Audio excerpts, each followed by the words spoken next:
বিকালবেলায় মেস দিয়ে আমি সুস্মিতা বেরিয়েছি গ্রাম বাংলার পরিবেশ উপভোগ করতে। নমস্কার, আমি জয়শ্রী।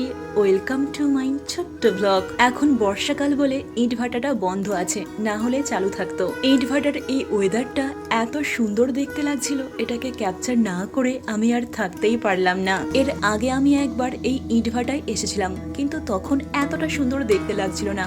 হয়তো তখন বর্ষাকাল ছিল না বলে। বর্ষাকালে দেখবে হঠাৎ করে বৃষ্টি থেমে রোদ উঠলে ওয়েদারটাকে আরো সুন্দর দেখতে লাগে।